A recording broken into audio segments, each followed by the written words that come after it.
junkyards, scrapyards, boneyards. Call them what you will. They conjure nightmarish images of snarling dogs. And they're always located on the wrong side of the tracks. But the name is misleading. They are homes to almost everything that is aged, smashed, or just doesn't work anymore. But unlike garbage, everything in the junkyard has value, either as second-hand goods or as recyclable material. We could call this a resource yard. We could call this an environmental yard, different from anything you'll ever see anyplace else, and something that is a key component to American society and the American economy. Go to a junkyard. Just take a slow look around, because you're not looking at junk. You're looking at money. Money by the ton. Just as currency comes in all shapes and sizes, so do junkyards and the material in them. The metal scrapyard is just one type of junkyard. Anything made of metal, from industrial equipment to household appliances, is accepted. Eventually, everything here will be sold to metal manufacturers for recycling. Steel from demolished buildings, railroad tracks, and crushed automobiles seem to chaotically litter these yards. But everything here has a price, purpose, and place. The trucks are coming in, basically, they come in and they dump at different areas in the yard depending on the commodity of the material. With each truck bringing nearly 80,000 pounds of metal, the scrapyard can run out of space fast. For workers, compressing and compacting the huge piles of debris is a major part of the job. The mill is the tool of choice for light gauge metal.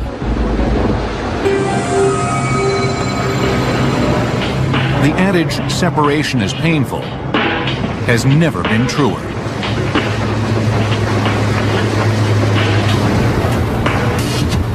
The mill at the Hugo New Proler scrapyard in Long Beach, California has been operating for nearly 40 years.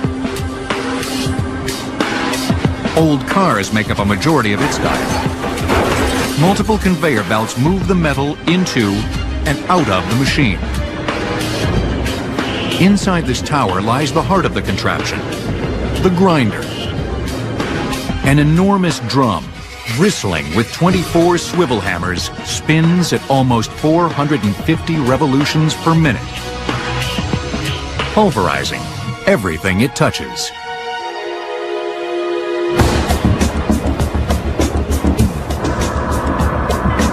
Grinding takes its toll on the mill, and the hammers must be periodically replaced.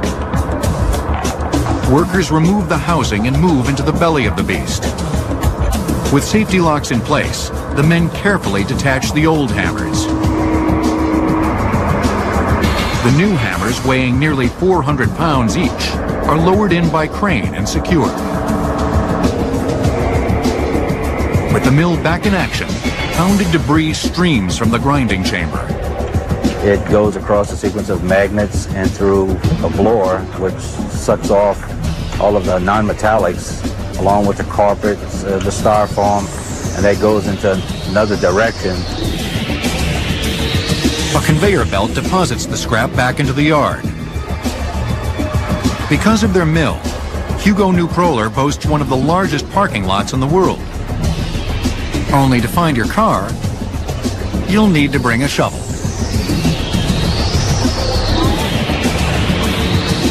But some of the metal that enters the scrapyard is even too tough for the mill.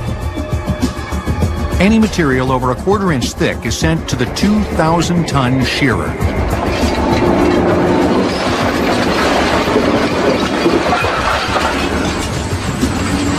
Up to 6 tons of scrap is loaded into the shearer by a grappling claw crane.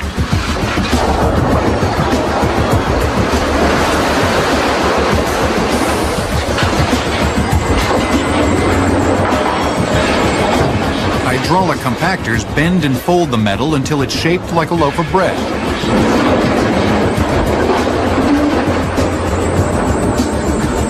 A A 32-foot-long gather cylinder pushes the scrap towards the blades. The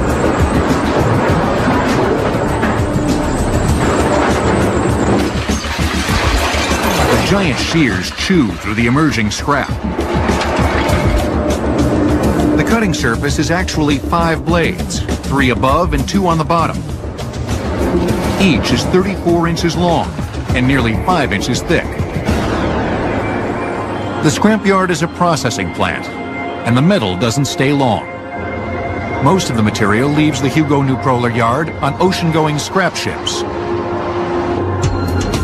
This ship, bound for a Korean steel mill, is over 600 feet in length and loaded with nearly 30,000 tons.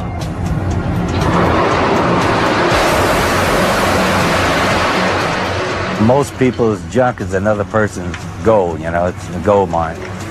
We don't look at it as junk, we look at it as scrap, and it's worth something to everybody. And that has always been true. Recycling and reusing things is nothing new.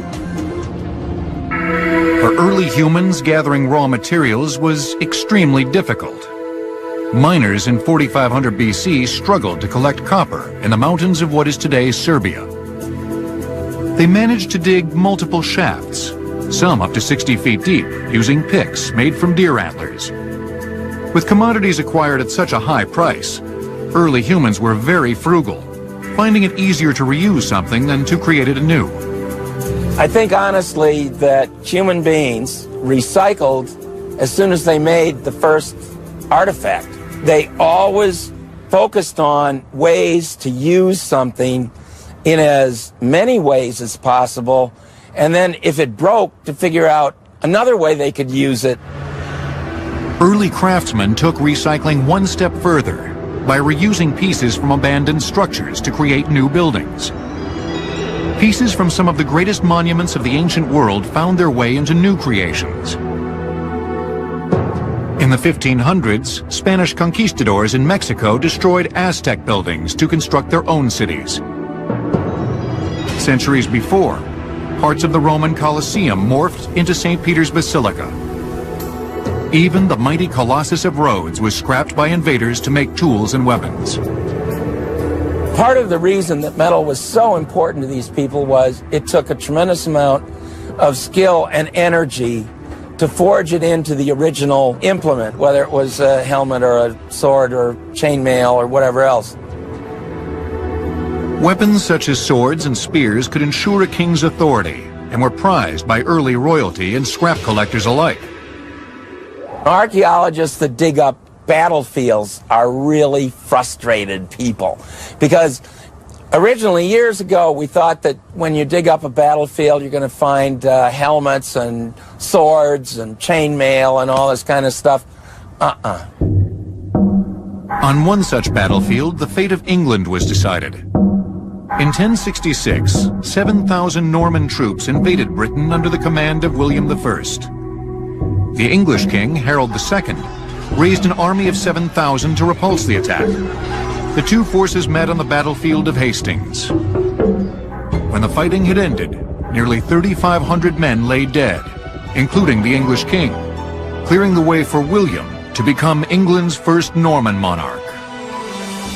In 1966, the British archaeologists decided that they would dig up the battlefield because they had all these reports. They knew where the battlefield was, they knew where the archers were, and the longbowmen were, and the spearmen were, and the sword fighters were, and all this, and they were going to recreate the battle in the archaeological remains. And all they got were some teeth and bones and very little else. The metal is gone. And the reason it's gone is the dead soldiers were picked clean for any valuables, especially metal. The dead weren't the only ones plundered for scrap metal. When the pirate Captain Kidd was captured in 1699, included in his treasure was 10 tons of scrap iron. But the Industrial Revolution and cheap mass-produced steel removed metal from the most wanted list. With the Industrial Revolution, there were a lot of scrap yards, but the real focus for the scrap dealers was rags. And the important thing was the value of those rags in making paper, to the point where a ton of rags, for most of the time from the 1600s all the way up to the 1900s, was as valuable relatively as a ton of aluminum is today. It was really where the money was. But Western Railroad expansion in the 1800s changed the rag business forever. With new access to a seemingly endless forest at hand, companies learned to mass-produce paper from lumber. The vagrant rag pickers were out of a job. The ones that chose to stay in the junk business were forced to shift their focus. Metal, wagon parts, and building materials became the lifeblood for the junk industry. The goods collected were resold as second-hand, or broken down to be recycled. The 19th century image of the junk man and his horse-drawn wagon became an enduring, albeit low-class symbol of American society. My mother right now is 100 years old, almost 101, and she always told the story about the Shine brothers from Spencer. They came around on the farm every spring, and they would ask if we had any old pots and pans, and they would trade it for a broom. And they came around with a horse and buggy to pick up this stuff. But the often maligned junkyard and junk industry managed to gain popularity during the First and Second World Wars. Scrap metal from the yards helped feed the war machine. With World War II, metal took on an even more important strategic role, and the government began to pack rat everything. And it was scrap dealers, scrap paper, scrap metal, who were part of the core of this and who were really seeing to it that our war effort had a metal backbone. Despite their wartime triumph, junkyards rarely received the respect they deserved. During the 1960s, Lady Bird Johnson crusaded to keep America beautiful. The humble junkyard was one of her first targets. Lawmakers passed ordinances prohibiting yards to exist within eyesight of major highways. Many junkyards were forced to build large perimeter walls, not to keep out intruders, but to keep from being seen. Today, these one-time eyesores are getting a second look.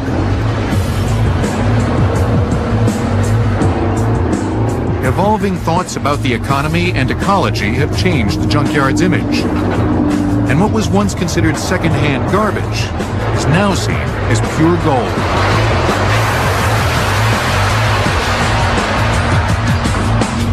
Next, America's love of the automobile puts junkyards in every city. The end of the road.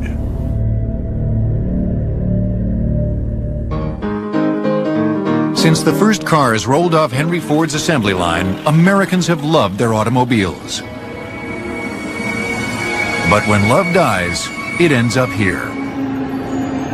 The automobile salvage yard. In the U.S., nearly 11 million cars are retired each year, enough to fill a 4-lane highway from New York to Los Angeles. Yet it's rare to see even one vehicle abandoned on the side of the road. That's because every car has life left in it, if you know where to look. You would really be surprised at the level of expertise in a place like this, in a junkyard. And these are people that can divide hubcaps into 150 or 200 types, know exactly where they are, know exactly how to clean them up, get them out, put them on your car, and get you out of there. By reselling used parts, automobile salvage yards have perfected ways of squeezing every last mile out of an automobile. They are modern-day assembly lines, in reverse. In a traditional auto wrecking yard, workers dismantle and meticulously catalog every piece. Body panels are stacked, engines pulled, and electronics are gutted from the wrecked heap. The goal is to remove everything that can be resold. And this has been going on for nearly as long as there have been cars on the road. A gentleman named Johnny Carter down in Houston claims to be the first automotive dismantler in the United States.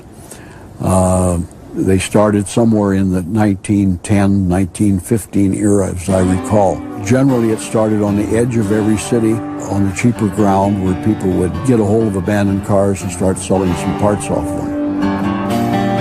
Early entrepreneurs had to devise creative ways to separate the car from its worthwhile parts.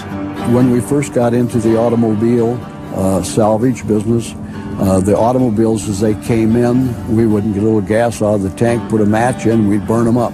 We burned them because this got rid of all of the perishable things, the upholstery, the wood, because most of the cars were half wood and the other half was steel. Early tools of the trade were only slightly more advanced than fire. We got our first cutting torch in about 1940. I was just a kid, but I remember when they came, they were demonstrating it, how to use it. Prior to that, we used cold cut and hammer and sledge. And I think that's where the name auto wrecker probably came into being, because we were wrecking them with chisels and hammers. Then the first cutting torch came in, then we could start cutting the cars up into pieces. One tool used since the early days was the car crusher, but only big automobile manufacturers could afford one. In the early 1970s, mechanically inclined yard workers began to build hydraulic crushers, which allowed the cars to be flattened for storage and transport. The owners were always looking for ways to improve business. An early obstacle was matching parts with prospective buyers.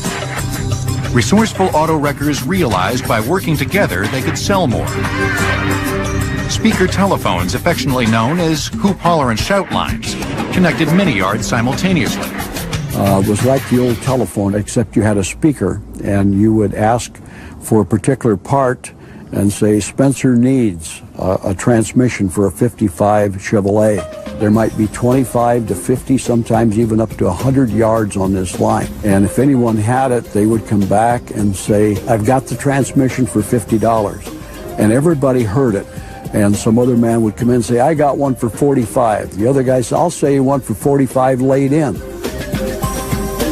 For many early yard owners, keeping inventory was an exercise in brute memorization. Being able to find items in the yard quickly could be the difference between making or losing a sale. Forward-thinking wrecking yards were eager to implement new technology. In approximately 1980, we got our first computer. Our first computer was the size of a refrigerator.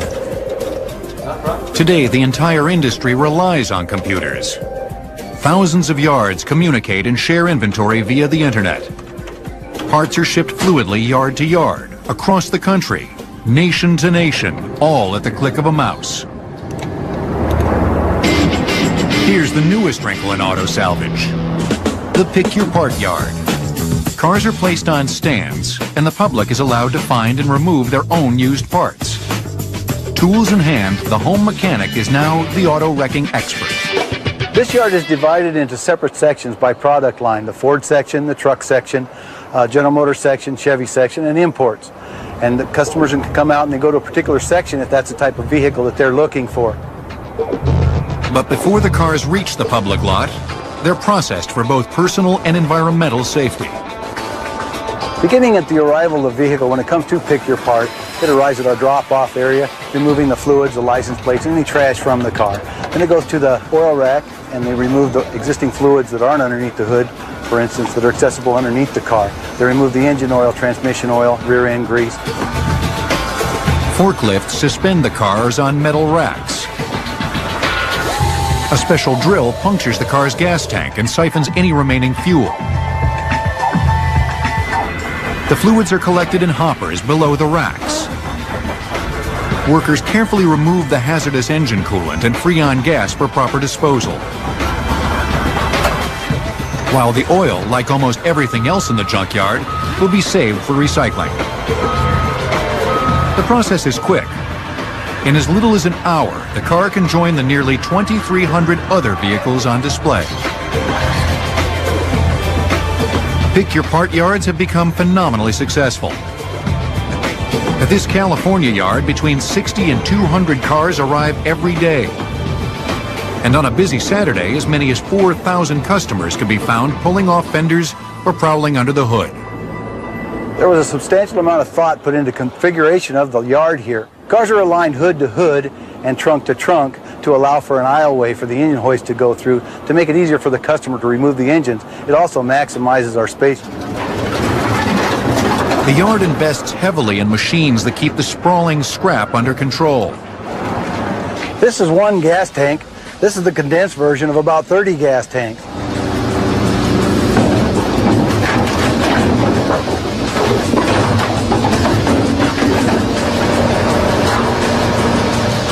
Condensing these gas tanks from a storage perspective works out to be a lot better for us and more efficient from a space perspective so that we can have a little more room to run the other aspects of our operation.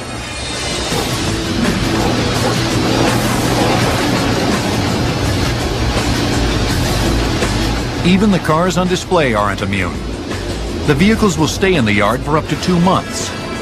When the time is up, the car is sold to a scrapyard regardless of how many parts have been removed. This policy keeps the inventory fresh, but it also means that the outgoing vehicles must be processed as quickly as the incoming. Some of the car parts are made from aluminum, which is more expensive and will fetch a higher price than the steel frame and body. The salvage yard dismantles or wrecks the car to separate the different types of metal. The first thing to go is the engine. And the Pick Your Part yard has a special machine just for that purpose. This particular machine is one of 2 in existence. If an individual was to pull an engine out of the car, it might take him up to 2 hours to do that. This machine, however, take a matter of just a few seconds to yank an engine off of its engine mount.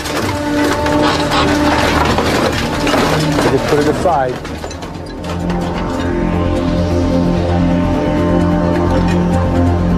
Once the engine is removed, the giant claw effortlessly yanks any remaining valuable metal.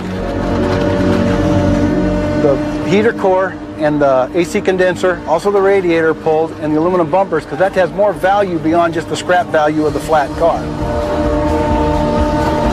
The gutted vehicle is unceremoniously dropped into the compactor. It's crushed between 12 and 14 inches high as the roof slowly lowers on its helpless victim. When the process is finished, another car is added. Up to 4 will be smashed into one block of metal. The crushed car bodies are loaded onto flatbed trucks for shipping. The driver carefully inspects the load for loose pieces that may blow off during transport. For these cars, this truly is the end of the road. Their final destination is a scrapyard mill, where they'll be ground into pieces small enough to fit in your hand. But from there, the metal may turn up in any number of new products, even new automobiles, which means one of these cars, in some small way, may find itself back on the road. Next, Americans find themselves knee-deep in their own trash, and junkyards are there to bail them out. Yes, personal computers have changed the world. But as we all know too well, the constant increase in speed and computing power makes machines obsolete almost as soon as they are built. The electronic junkyard is the byproduct of a technology evolving at light speed. You can recycle anything as long as you have enough of it. There are a lot of companies that are recycling computers. They still haven't gotten to a threshold level where everybody can say, well, when I finish with my computer, I'm going to take it over there and sell it to them. But that's quickly changing. Hundreds of thousands of outdated computers and other electronic equipment end up at places like this. United Recycling Industries in Chicago understands the machines may be obsolete, but they still have something to offer. The high-tech junkyard is a relatively new phenomenon. In the 1950s and 60s, few computers existed. But the ones that did were a treasure trove of precious metals. Gold connectors, silver wire insets, and copper circuit boards were the brains of these electronic thinking machines. You had a mainframe computer that would take up 15,000 square feet. By the time you throw in the CPUs, the generators, the coolers, and everything else, you're talking 20,000 square feet for something that had like 20 meg of memory. Back in the 60s and 70s, a ton of printed circuit boards probably had 30 to 40 ounces of gold. A good circuit board today is probably 8 to 9 ounces per ton of material. So while there is a lot of gold in this material, it's only there because you have so much volume. That volume is due in part to the personal computer revolution of the early 1980s. Driving this explosive market was the tiny integrated circuit. These chips were the power behind the marvelous machines. Unfortunately, many early scrappers continued to focus on the precious metals, never realizing the real money was in reselling the chips. Some brand new chips are worth hundreds of dollars, and the used ones can work just as well. You could have a board that had 25, 50 cents worth of gold and $2,000 worth of integrated circuits. It was mind-boggling. And we were just merrily going along our way trying to get, you know, your $300, $500 gold price at 9 ounces, 10 ounces per ton, and throwing away $20,000 per ton in circuits. So in 1990, we got smart real fast. Today, electronic junkyards are more savvy. The machines that enter these recycling plants are picked clean. Nothing is taken for granted, and nothing is wasted. The circuit boards behind me were all manually extracted out of electronics equipment. In this phase here is where we would remove the individual circuits themselves. These are almost like black gold. After this step, the printed circuit board is then sent on for precious metal recovery: gold, silver, platinum, and palladium. Once everything of value is removed, the machines are sent to the crusher. Scrap equipment is loaded into the bin tipper, which is then dumped out onto the conveyor belt. That is loaded into a primary shredder, which is a 750 horsepower shear shredder. Material then is reduced down into 4-inch strips. A series of grinders further reduce the printers, copiers, and computers into pieces the size of a quarter. Shakers and sorters separate the material. The final stream of debris is sent across a device called an eddy current. The eddy current, a kind of magnet in reverse, charges the metal pieces and throws them from the conveyor belt. The metal leaps into a special bin while the remaining plastic rolls off. What was once thousands of dollars of digital might is transformed into pennies worth of plastic, glass, and copper. All those pennies do add up, but the financial gain is only a small part of the electronic recycling equation. That's because relatively few computers are recycled, and the National Safety Council estimates that 500 million will be packed into American landfills between 1997 and 2007. Everybody in the government knows that the environmental problems from electronic scrap is a nightmare. Even the White House has somebody who is on electronic recycling on a committee for the president. Everybody knows this is a nightmare. If it hasn't already happened, it's right around the corner. And it's not the first time Americans have faced this kind of nightmare. Long before there was high-tech junk, there was low-tech trash, and it was packing landfills at an alarming rate. The problem led to recycling plants that specialize in rescuing reusable household materials before they reach the dump. Most people in our country regard recycling as their disposal, but actually it's a large industry in the United States. The industry today is in excess of $20 billion, which is approximately half the size of the U.S. steel business. In 1970, the first Earth Day was held to draw attention to environmental problems. One of many concerns was overcrowded landfills. Recycling household products such as cans, bottles, and plastic containers seemed a simple solution. So, high-tech recycling plants were built. Some claimed the almost magical ability to take trash straight from the garbage truck and extract the recyclable goods. But many failed. The problem was most of these organizations were run by people who were highly motivated by the environment and didn't know the economics of scrap recycling. What we really have to understand is that this is a business, and it's got to make money in order to survive. While private industry faltered, the government stepped in. Household recycling began in the mid to late 80s. Basically, due to legislation and lack of landfill space, cities were forced to get into the curbside or household recycling. The programs primarily started with a dual stream program where the city would put one bin out for newspapers and one bin out for containers, which would be glass, steel, plastic, and aluminum. The dual stream system wasn't an overwhelming success. Perhaps it was too demanding for a partially committed public. By the early 1990s, single-stream recycling allowed people to throw everything into one bin. Single-stream was more user-friendly, and the public seemed willing to start recycling. In many places, the intake of goods doubled. Today, curbside recycling is more widespread than ever. The Allen Company is the repository for recycled materials collected in San Diego, California. The plant sorts and bundles used household paper, cans, and bottles. We get in about 180 tons of material every day. As you can see, the trucks dump the material in this big pile, and this is where the process starts. The material is put on the conveyor belt, and it goes up to the top of the pre-sort station. We have people that are picking off the trash and the cardboard, and then it goes onto the news screen. The paper surfs over the news screen's wheels, while the heavier material like metal cans and plastic containers fall between the cracks to a conveyor belt below.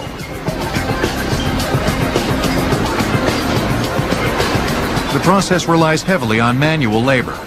As many as 40 hand pickers remove any material that slips through the separators. After all the materials are sorted and baled, they come out to our yard to be stored until we ship them either by rail or container. Every year, more than 200 billion pounds of used materials pass through recycling yards as a first step to becoming new products.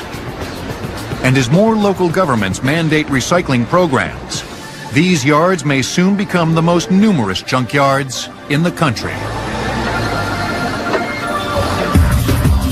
Next, when planes are too old for the wild blue yonder,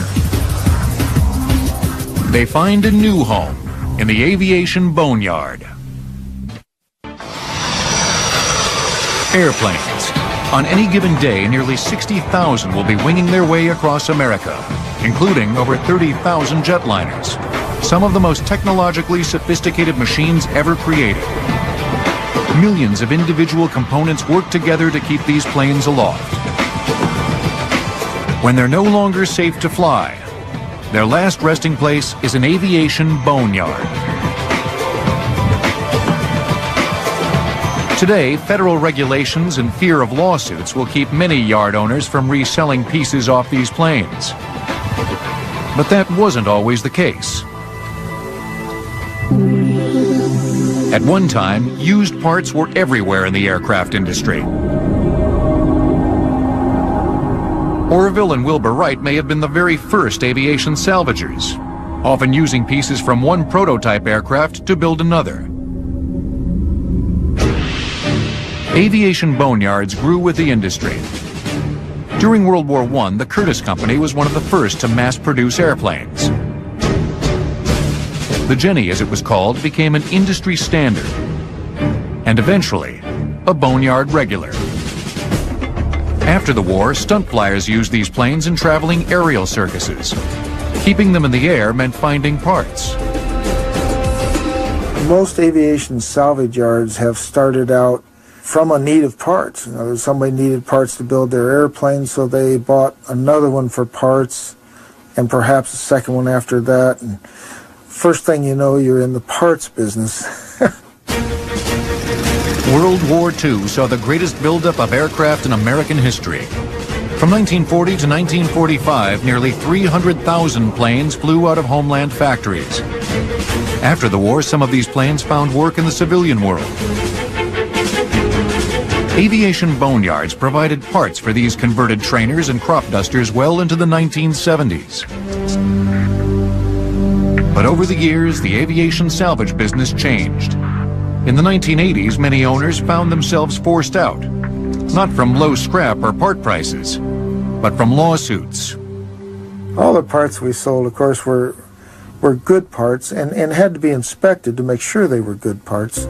But we might have sold a radio which worked fine, and you put it in an airplane, and a customer might have years later flown into the side of a mountain in bad weather, we would get named in a lawsuit, and we'd have to defend ourselves or pay. We never lost a lawsuit, but we had to hire a lot of lawyers. And for this reason, a lot of us have gotten back out of the industry. Many remaining aviation junkyard owners looked for other ways to make a living off their flightless fleets. One company, the California-based Aviation Warehouse, found two unique business angles: Hollywood and food. Most people think that this is a salvage yard for the airline industry, and you can't sell anything that's not documented to anything that's going to fly. So this is all just for mock-ups. Whenever a movie audience thrills to an exciting plane crash or sees an actor stare out of a helicopter window, they may be looking at a prop from this yard. And if the audience goes out to dinner after the movie, they may be eating in a prop from this yard. Over here I've got a scrapbook of some of the projects we've done, including some of the airplane restaurants that we've sent overseas. This one is in Korea. In fact, all of these are in Korea. Movie props and theme restaurants, a niche industry. But in true junkyard fashion, this owner has found a way to make money off his second-hand planes. Managing the yard is a full-time job, and keeping track of everything can be a little daunting. We try to keep it organized. It gets moved around quite a bit. But yes, we have one section that's for helicopters, one that's for airliners, another section that's for small planes, general aviation. We have a little bit of fighters and that sort. New acquisitions are always arriving. Today, 3 workers easily handle the task of offloading a Hughes 500 helicopter. But often the jobs are much bigger. What if a movie needs a jetliner? Or worse, half a jetliner?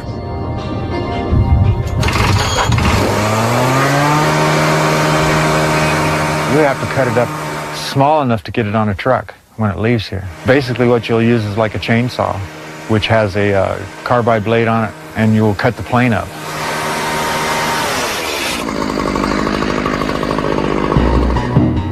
The only other option is to have the plane leave the yard in one piece. For aviation salvagers, this can be a heart and traffic stopping experience. Though great in the air, 747s don't do well on road trips. Still, this junkyard's ultimate service may be to the planes themselves. Aviation Warehouse boasts one of the largest collections of aircraft technical manuals in existence.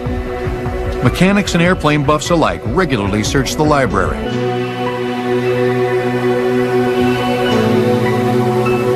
This junkyard owner hopes to keep these old-time flying treasures in the sky, if not through spare parts, then by providing knowledge instead. Next, a self-proclaimed doctor finds the secret to eternal life in his scrapyard. In the junkyard, nothing goes to waste. On the outskirts of Madison, Wisconsin, one old-time scrapper has found a unique way of sticking to that creed.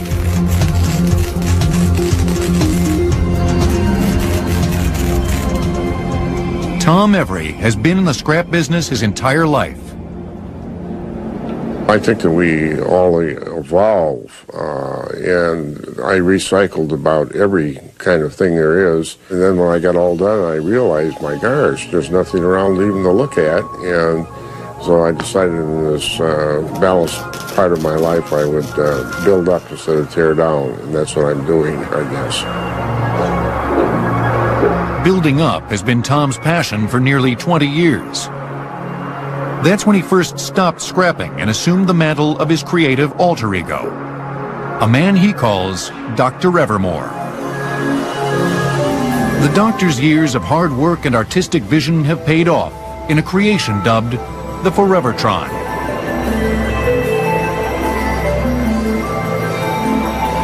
Built as an ode to immortality, The Forevertron's purpose is to launch the good doctor back into the heavens on a magnetic lightning force beam.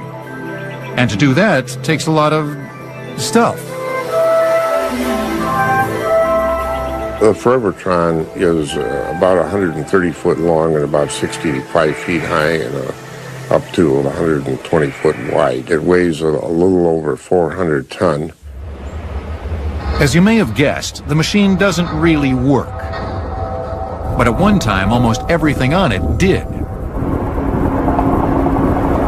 The Forevertron is a creative combination of artistic vision and gross tonnage, a metallic fantasy where art and history collide in some unexpected ways. Incorporated into the front of the artwork is part of the real-life decontamination chamber used by the Apollo astronauts after returning from the moon. In contrast, one of the oldest pieces is anything but space age. It's a 19th century bipolar dynamo from a very famous inventor. That big one is built by Thomas Edison. It's the number 4 one that he ever built. Because the Doctor is always finding new things, the Forevertron will never be finished. Like the piles in a scrapyard, it will simply continue to grow. I'd say big copper brew kettles and candy pots and anything that had to do with copper and brass. I've got mountains of it. I've got at least a couple thousand ton of it laying around here. I'll never live long enough to use it all up, but I just love to see if there's anything that's got some possibilities. And I thoroughly enjoy finding things and then putting them into something else again. With the heart of a scrapper and the eye of an artist, Dr. Evermore's vision isn't too far removed from that of every other junkyard worker.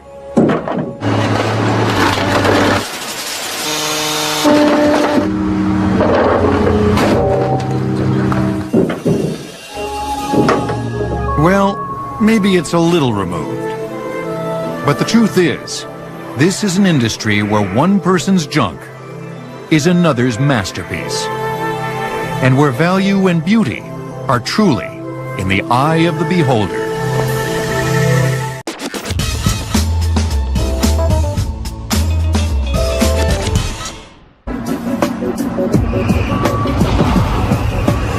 But everything here has a price, purpose, and place. The trucks are coming in, basically, they come in and they dump at different areas in the yard, depending on the commodity of the material. With each truck bringing nearly 80,000 pounds of metal, the scrapyard can run out of space fast. For workers, compressing and compacting the huge piles of debris is a major part of the job. The mill is the tool of choice for light gauge metal.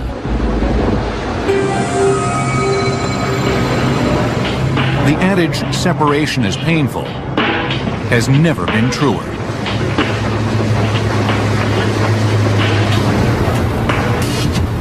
The mill at the Hugo New Proler scrapyard in Long Beach, California has been operating for nearly 40 years.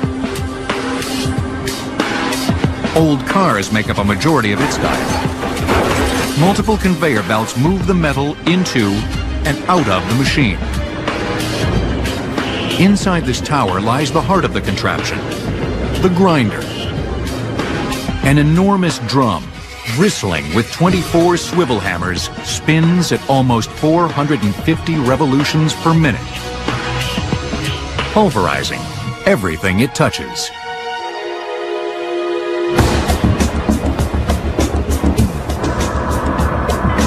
Grinding takes its toll on the mill, and the hammers must be periodically replaced. Workers remove the housing and move into the belly of the beast.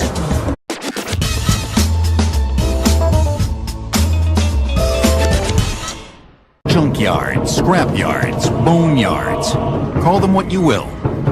They conjure nightmarish images of snarling dogs. And they're always located on the wrong side of the tracks. But the name is misleading.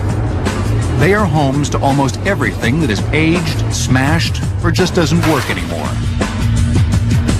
But unlike garbage, everything in the junkyard has value, either as second-hand goods or as recyclable material. We could call this a resource yard.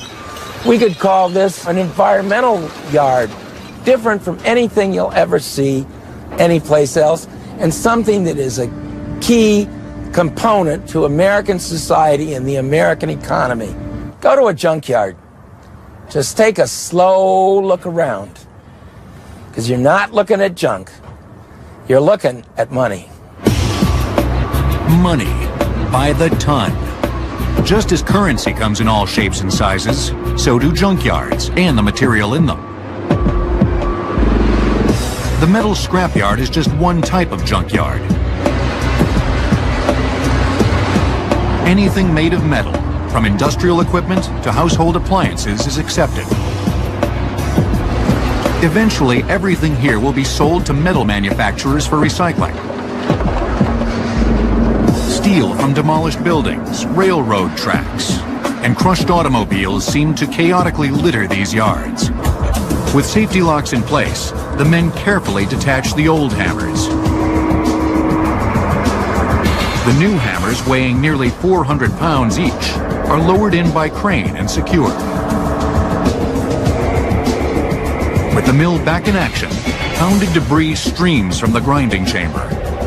It goes across a sequence of magnets and through a blower, which sucks off all of the non-metallics, along with the carpets, the styrofoam, and that goes into another direction.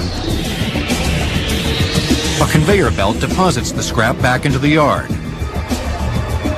Because of their mill, Hugo New Proler boasts one of the largest parking lots in the world. Only to find your car, you'll need to bring a shovel.